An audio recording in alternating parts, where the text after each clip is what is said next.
Hello প্রিয় দর্শক, স্বাগতম মজার গল্প ঘর। একটা ছোট্ট অনুরোধ, আমাদের এই মজার গল্প ঘর পেজটাকে ফলো করে রাখুন আর ইউটিউবে সাবস্ক্রাইব করে দিন। সাবস্ক্রাইব করলে নতুন কার্টুন গল্পের ভিডিও আপনার কাছে সবার আগে পৌঁছে যাবে। চলুন আজকের সুন্দর গল্পটা শুরু করি।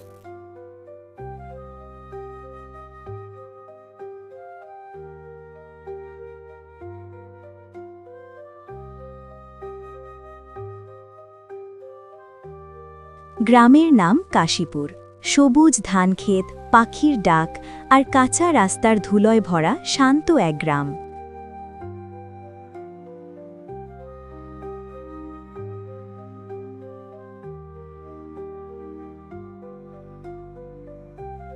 এই গ্রামেই থাকতেন দুই বোন, বড় বোন রহিমা আর ছোট বোন সালমা।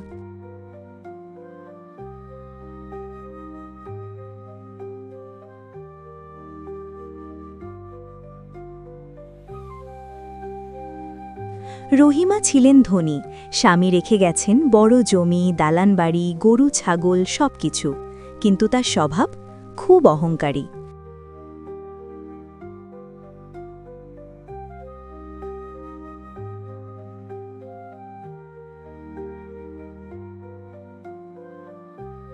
আর ছোট বোন সালমা গরিব, ভাঙা টিনের ঘর, সংসারে কষ্ট, কিন্তু মন একদম সোনার মতো।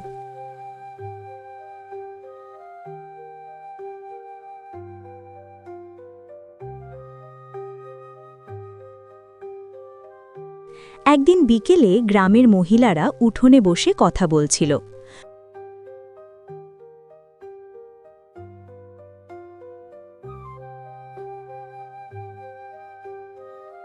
রহিমা গলা উঁচু করে বললেন, আমার মতো ভাগ্য কার আছে বলো? আল্লাহ সব দিয়েছে, বড় ঘর, জমি, টাকা, কারো কাছে হাত পাততে হয় না।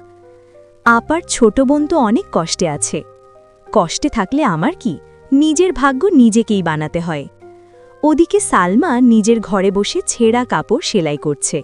তার মেয়ে রুবিনা জিজ্ঞেস করল, আম্মু, খালা তো অনেক ধনী, উনি আমাদের একটু সাহায্য করেন না কেন? সালমা মৃদু হেসে বলল, মা, সাহায্য চেয়ে সম্মান হারাতে নেই, আল্লাহ আছেন। ঈদ আসছে, গ্রামে উৎসবের আমেজ। রহিমা বড় করে দাওয়াত দিলেন গ্রামের সবাইকে, কিন্তু সালমাকে না।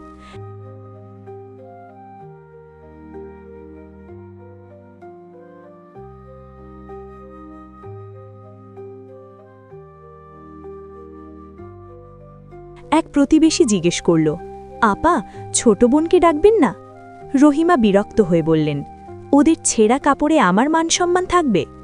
ঈদের দিন সালমার ঘরে নেই মাংস, নেই নতুন কাপড়।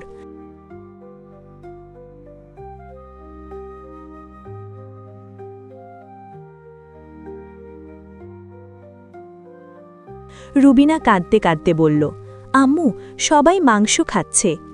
মা, মন পরিষ্কার থাকলে শুকনো রুটিও মিষ্টি লাগে।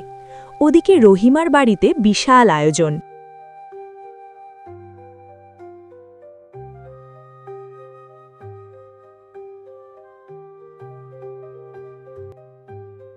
হঠাৎ রান্নাঘরে আগুন লেগে গেল।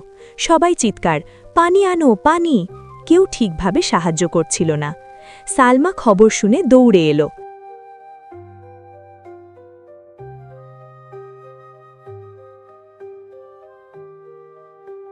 আপা, ভয় পেও না, নিজের ওড়না ভিজিয়ে আগুন নেভাতে সাহায্য করল। প্রথমবার রহিমা থমকে গেলেন।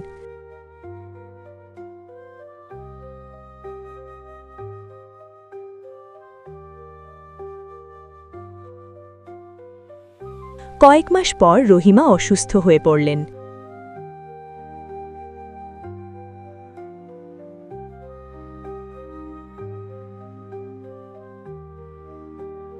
ডাক্তার বলল, আপনার শরীরে বড় সমস্যা, বিশ্রাম দরকার, যত্ন দরকার।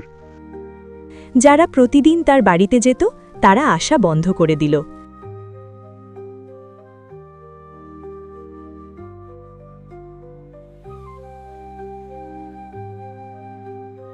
একদিন রহিমা বিছানায় শুয়ে কাঁদছিলেন। দরজায় কড়া নাড়ার শব্দ।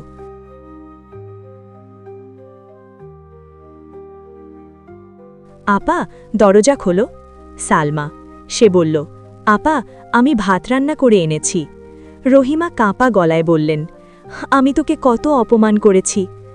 আপা রক্তের সম্পর্ক অপমানে ভাঙে না।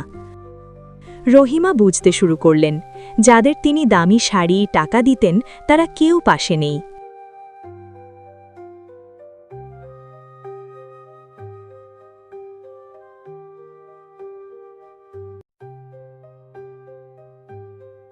একদিন তিনি বললেন, সালমা আমি এত বছর ভুল করেছি। সালমা মৃদু হাসল।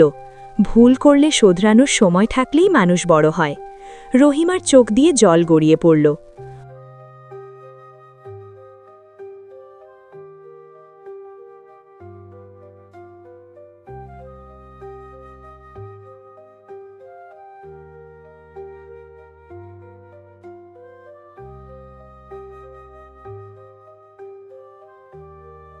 রহিমার ছেলে শহর থেকে এসে বলল, মা, জমি বিক্রি করব, এত খরচ তোমার চিকিৎসায় লাগবে না। রহিমা অবাক। আমি বেঁচে আছি, তুই আমার সম্পত্তি বিক্রি করবি? ছেলে রেগে বলল। আপনি কিছু বোঝেন না। সালমা পাশে দাঁড়িয়ে বলল, ভাই মায়ের মন ভেঙো না। ছেলে বিরক্ত হয়ে চলে গেল।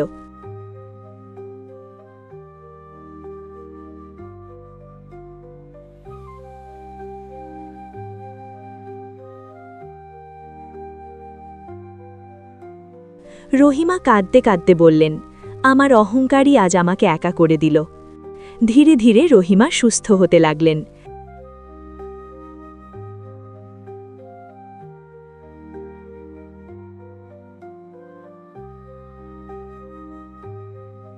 একদিন রহিমা গ্রামের গরিবদের ডাকলেন, আমি এতদিন ভুল করেছি, আজ থেকে আমার বাড়ির দরজা সবার জন্য খোলা। সবাই অবাক। এক বৃদ্ধা বললেন, আপা আজ আপনাকে সত্যিকারের বড় মনে হচ্ছে। হঠাৎ এক রাতে ঝড় এলো। সালমার ঘর ভেঙে গেল। রুবিনা চিৎকার, আম্বু! রহিমা লোক নিয়ে ছুটে এলেন। সালমা তোরা আমার বাড়িতে চল। আপা তোমার কষ্ট হবে। চুপ কর, তুই শুধু আমার বোন না, আমার আয়না। একদিন রহিমা বললেন, সালমা তুই গরিব না, তোর মন সবচেয়ে ধনী। সালমা হেসে বলল, আপা মনটা ভালো থাকলেই মানুষ ধনী হয়। রহিমা গ্রামের সবাইকে বললেন, অহংকার মানুষকে অন্ধ করে দেয়। কয়েক বছর পর গ্রামের মানুষ গল্প করে,